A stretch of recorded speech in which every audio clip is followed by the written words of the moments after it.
Hola, vamos a continuar entonces con este tema, hablando un poco del pecado, ese pecado que cometemos contra Dios. Son muchos comportamientos, son muchas situaciones que realmente nos llevan a tratar de clasificar, de entender un poco mejor esta situación.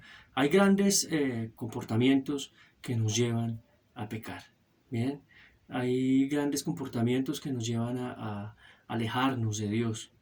Y bueno, el primero de ellos es lo que tiene que ver con la relación con Dios. Cuando rompemos nuestra relación con Dios, nuestro vínculo con Dios, cuando rompemos ese diálogo con Dios, dejamos de escucharlo, de pedirle consejo, dejamos de tener presente lo que Él quiere para nuestras vidas y empezamos a vivir solamente de acuerdo a lo que nosotros nos decimos a nosotros mismos, a vivir en un monólogo porque rompemos con ese diálogo. Bien, otra manera de, otra gran generalidad de pecar contra Dios es ignorarlo, e ignorar a Dios. Bien, es a pesar de saber que Él existe y de reconocer que existe un Dios, vivir la vida por nuestro lado haciendo lo que queremos, y esto de alguna manera nos va desfigurando esa imagen y semejanza que Él quiere para nosotros. Bien, va desdibujando esa imagen y semejanza que Él quiere para nosotros y esa vocación a la santidad, al servicio que Él quiere para nosotros. Otro gran cúmulo pues de pecado, otra categoría de pecado, es la idolatría. Y es fácil ver cómo estamos muy tentados a idolatrar el dinero. El dinero es una de las grandes idolatrías hoy en día, la fama, el poder. Eh, Inclusive a veces sí somos idolatramos personas, ¿no? Artistas, cantantes, deportistas, la pareja, a veces la idolatramos y dejamos a Dios en un segundo eh, rango, bien, en un segundo puesto. También otro gran grupo de deslealtades, de pecados con Dios, es el egoísmo. Es pensar solamente en nosotros, no pensar en cómo Dios se manifiesta en la otra persona, ni en la ecología, en la naturaleza, sino solamente en nosotros. También se ve el pecado como simplemente no dar en el blanco, como equivocarse, como errar. De esto habla Oseas capítulo 7, Proverbios capítulo 19.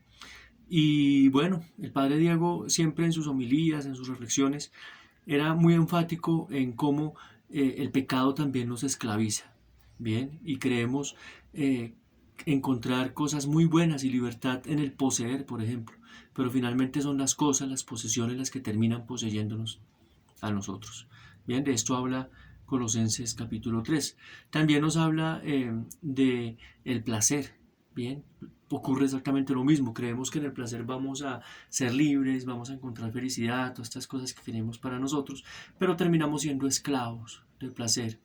Esto lo vemos claramente en las adicciones, ¿no? Que son tan frecuentes hoy en día. De esto habla Filipenses capítulo 3. Y también el pecado y la esclavitud del ser, ¿no? Esto tiene que ver ya más con el ego, con la fama, con querer ser importantes, y se vuelve realmente una esclavitud, ¿no? Hay gente que dice que sin su fama, que sin su eh, eh, buen nombre morirían, ¿no? Llegamos hasta ese punto. De esto habla Judas capítulo 16. Y en fin, el ser humano puede pecar en todas estas áreas, en todos estos grandes grupos de caídas que tenemos, pensando, actuando, diciendo, inclusive omitiendo. Pero recordemos que todo esto va en contra de la voluntad de Dios, de la ley divina, y por eso son pecados contra Dios. Recordemos que también se habla y nos enseñaban en la catequesis cuando niños del pecado universal, que básicamente quiere decir que todos somos pecadores, que no hay nadie perfecto, que no hay nadie justo. Sí, recordemos a Abraham cuando negociaba con Dios, diciéndole, mira, yo sé que en este lugar puedo encontrar así sea 50 personas buenas. Y no había, no había. Esto lo encontramos en Génesis capítulo 18. Y también en Isaías capítulo 64, en Jeremías capítulo 5, vemos como no hay nadie perfecto, no hay nadie justo. no hay nadie puro. Es decir, todos somos pecadores y dependemos del amor y la misericordia de Dios. También encontramos Marcos capítulo 7, que habla un poco de los frutos, ¿no? Y es como si fuéramos árboles enfermos, que no podemos dar frutos buenos. Pero lógicamente con el amor de Dios, su misericordia, su perdón, podemos dar buenos frutos. Bien. Y también nos habla Juan capítulo 8, ese famoso texto, Juan capítulo 8, de que el que esté libre de pecado, que arroje la primera piedra. Nadie está libre de pecado. Todos somos pecadores y a veces nos otorgamos el poder de juzgar, de castigar inclusive a la gente que nos rodea. Aquí hay una frase de San Agustín muy bella que la voy a leer, una reflexión que dice: toda nuestra vida es enfermedad sobre enfermedad. Una larga existencia es una enfermedad larga. Nadie diga con jactancia que está sano, no vaya a ser que el médico no lo tome en cuenta. Frase y reflexión de San Agustín. Y está esta otra muy bella, de Romano el Cantor, que dice: el hospital de la conversión está abierto a todas las enfermedades morales. No se cobran estipendios, que entreguen lo que puedan, las lágrimas. Seguimos entonces hablando de este tema del pecado contra Dios. Nos han enseñado que existen categorías de pecado. Una de estas primeras pueden ser los pecados de fragilidad e imperfecciones, que son pecados que al parecer no son tan graves, son pecados que llamamos veniales, que son relativamente fáciles de perdonar, ¿bien? No hacen tanto daño, y es por nuestra fragilidad y nuestra imperfección.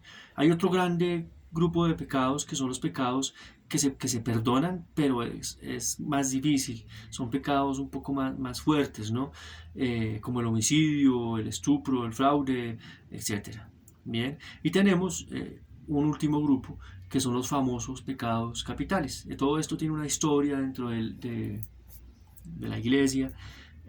San Cesareo de Arles hablaba de estos pecados capitales diciendo que eran como una especie de cabeza que daban origen a todos los otros pecados. Bien, y Casiano en la Edad Media habla de 8 pecados capitales. Después Pedro Lombardo reduce esta lista a 7 pecados capitales, que finalmente lo sintetizó en la tristeza y en la asedia. Pero vamos a ver estos 7 pecados capitales, a ver cuáles son. Hablan de la soberbia, que su símbolo es el león. Habla de la avaricia, cuyo símbolo es el sapo. De la envidia, cuyo símbolo es la serpiente. De la ira, el símbolo es el tigre. De la gula, el símbolo es el cerdo. De la lujuria, el símbolo es el chivo. Y de la pereza, el símbolo es la tortuga. Aquí nos dan algunas estrategias para hacerle frente a estos 7 pecados capitales, y es precisamente practicar las virtudes contrarias a estos pecados. Esa es la primera estrategia que nos ofrecen. Entonces, a cambio de ser soberbios, pues ser humildes. A cambio de ser avariciosos, ser generosos.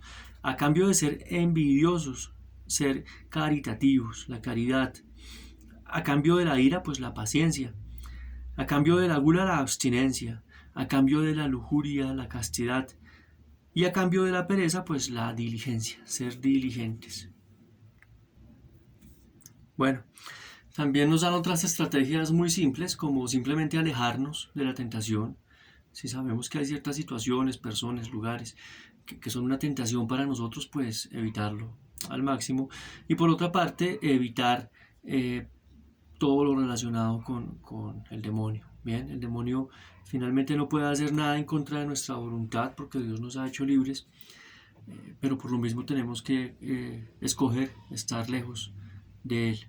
Nos recomienda 2 lecturas para meditar, para reflexionar, para orar. Una es Génesis capítulo 11, versículo del 1 al 9, y la otra es Marcos capítulo 14, versículos 66 al 76. Está esta reflexión espiritual de San Agustín, que la voy a leer para no perder la belleza del texto. Dice: lo que ha de llenarse ha de empezar por estar vacío. Si has de llenarte de bien, comienza por echar fuera el mal. Imagina que Dios te quiere hacer rebosar de miel y está lleno de vinagre. ¿Dónde va a depositar la miel? Primero hay que vaciar lo que contenía el recipiente. Hay que lavar el mismo vaso, hay que limpiarlo, aunque sea con esfuerzo, a fuerza de frotarlo, para que sea capaz de recibir esta realidad misteriosa.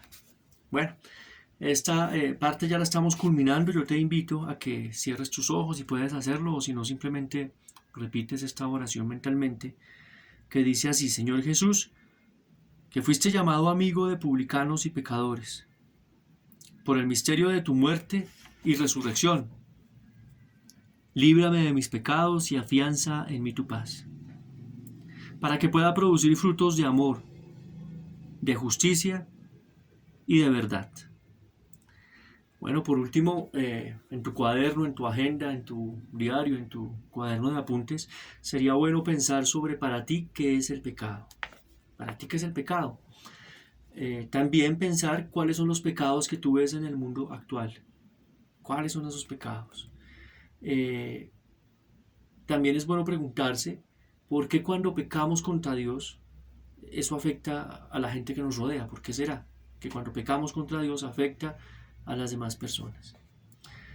Vamos a pensar también en si hay pecados sociales, ¿no? Pecados que no son solamente individuales, sino sociales. Primero que todo, pensar si esto existe, ¿no? Y si existe, ¿cuáles son?